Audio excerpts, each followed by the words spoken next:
Welcome to the deep dive. Today we're taking a really intense look at a profound question.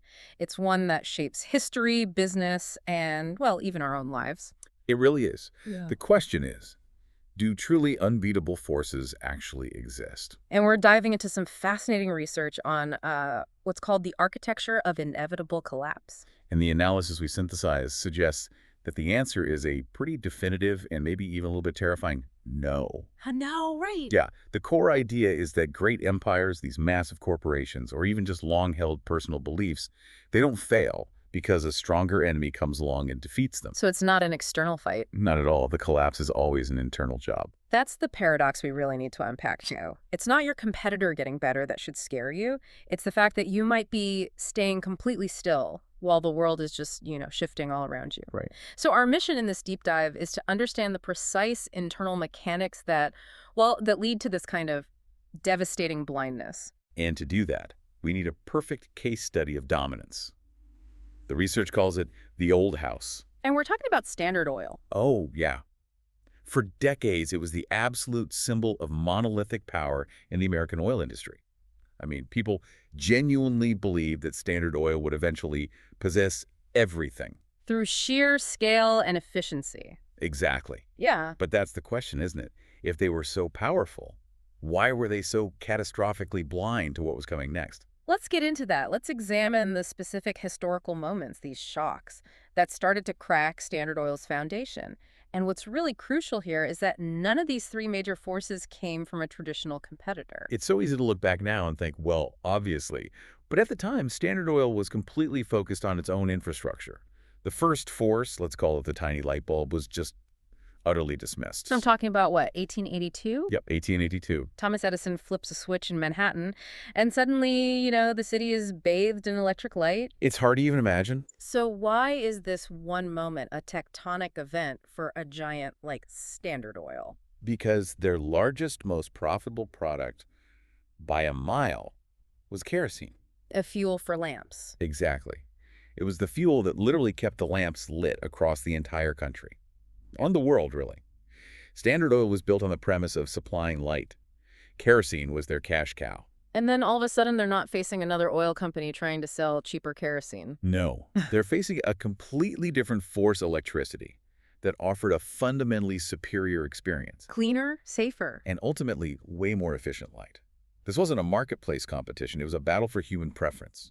Standard Oil was focused on optimizing oil extraction for lamps, while the public's real desire was just being met by a wire and a vacuum. And they just missed it completely because No. it didn't look like an oil threat. Exactly.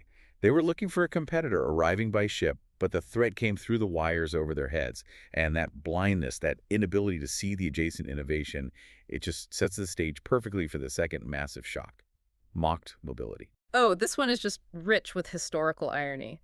The internal notes from that time, they show people actively making fun of the first cars. Oh yeah, the wisdom was just get a horse. Right. It's too loud. It breaks down. Even when cars started to work a little better, they were seen as these expensive toys for the super rich. And Standard Oil's business model was optimized for the present, kerosene for lights and heavy lubricants for industry. They were so dismissive of this noisy, newfangled technology, they completely failed to see that the car wasn't just transport. It was a catalyst. It was going to change the entire American way of life. And the economics of their business just flipped violently, didn't they? Completely. Before the automobile, gasoline was basically a waste product of the refining process. A cheap byproduct of making kerosene. Yes. They literally had to figure out what to do with all the gasoline left over from making their main product. Then within a decade, thanks to Henry Ford and the Model T, that waste product becomes liquid gold. Demand just exploded. It exploded. And Standard Oil was positioned so poorly for that shift. They were still prioritizing the blueprints of the old house. They were geared toward an obsolete lighting fuel, and now the whole economy was demanding the fuel that burns under the hood. So if those two shocks weren't enough, the third one was this truly random event that just altered the entire global supply chain. The unexpected gusher of Spindletop. But they'll top. This is maybe the most dramatic example of a market shock. In 1901, in Beaumont, Texas, a place all the oil experts had dismissed. They said it was too hard to drill there. Exactly. A guy named Patillo Higgins and Anthony Lucas, they find oil. But they didn't just find a little bit of oil, they hit a massive underground dome. And when that well blew, it wasn't a trickle, it was a roar. Our analysis notes the sheer volume. What was it? 75,000 barrels a day. A day. The market infrastructure just couldn't handle it.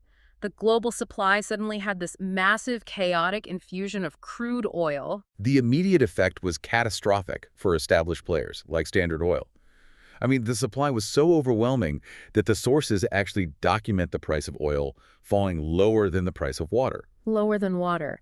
Just imagine the internal meetings at Standard Oil headquarters when they got that news. You spend decades consolidating power, creating stability. Killing all your competition. Right, and then a single random geological event in a place you ignored just obliterates the price of your commodity. And who capitalized on it? Not the big players. It was the unlikely heroes. Higgins, Lucas, Pugh, Cullinan, the outsiders who dared to drill where the experts said it was crazy. The history is so clear on this. The market doesn't care about your past success. It favors the adaptable and audacious. Okay, so that history gives us the perfect context. We see the symptoms. The light bulb, the car, the gusher. But if those events are just the symptoms, what's the underlying disease?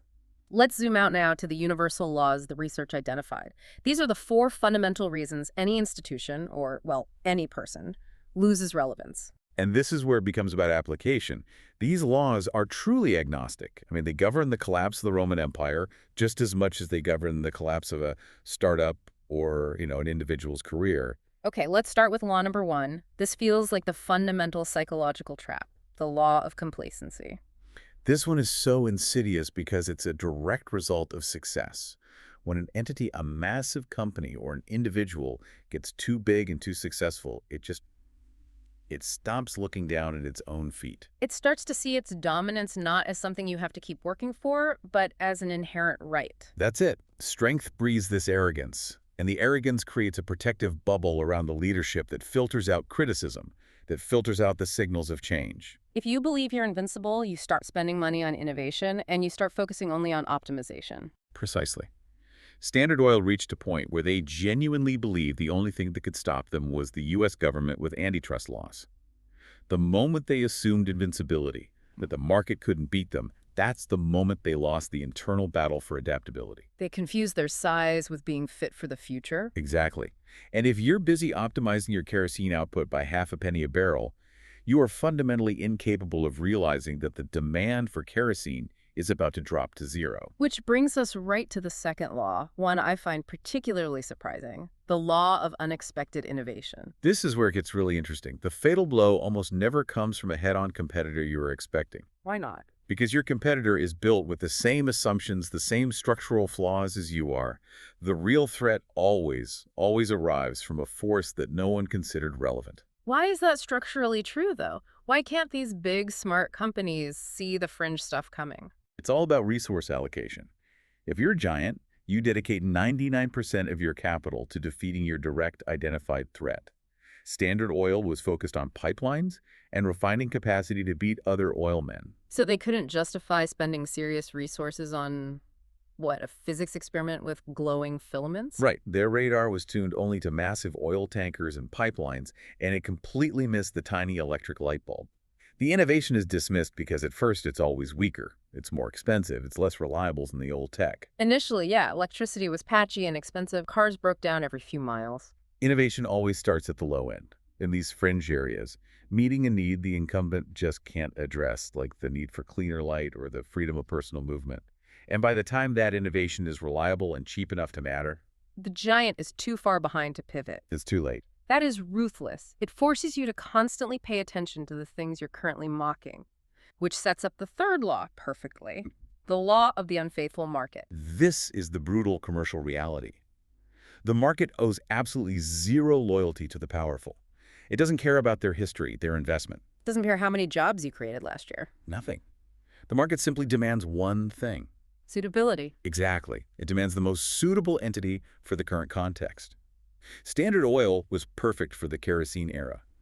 But when the context shifted to the gasoline and electric era, they were just no longer the appropriate fit. And the market's response is to just discard you. It's not personal, it's purely functional. It doesn't matter if you have 1,000 patents and billions in assets. If you are no longer the most relevant provider of value in this new moment, you become obsolete. That is a terrifying truth. Strength is temporary. Relevance is the only currency that matters. And that leads us to the fourth and maybe the most profound law, which connects everything back to humanity, the law of human transformation. Every single major technological revolution is, at its core, a psychological revolution first. Ah, this is the big aha moment. This is the macro insight that makes it all click. The shifts that took down Standard Oil weren't just about machines or geology. They were about fulfilling changing human desires. Think about it. A deep, fundamental human desire for cleaner, safer light drove the rapid adoption of electricity. And a desire for autonomy, for faster personal movement that fueled the automobile industry. And the desire for efficient, scalable energy made gasoline the star. So any entity, a massive corporation or an individual professional that fails to understand shifting human psychology That clings to old methods when our needs and desires change. is guaranteed to fail. You have to be turned into what people want next, not just what they were happy with yesterday. If your strength prevents you from seeing that new desire, you're just dedicating all your resources to an obsolete need. So, okay, what does all of this mean for us? We've analyzed the collapse of the giant. Now let's look in the mirror. You, the listener, you have an internal Standard Oil too. Absolutely. That structural inertia, that old house of old beliefs, old skills, old patterns that we assume are permanent just because they worked for us once. And just like Standard Oil, life is constantly throwing us these personal electric switches and spindle tops. It might be a big professional shock, like a layoff, or the sudden emergence of a new skill like AI literacy that instantly devalues your current expertise. Or it could just be a personal moment of awakening that shatters a core belief you had about yourself. That personal gusher forces you to confront your own complacency.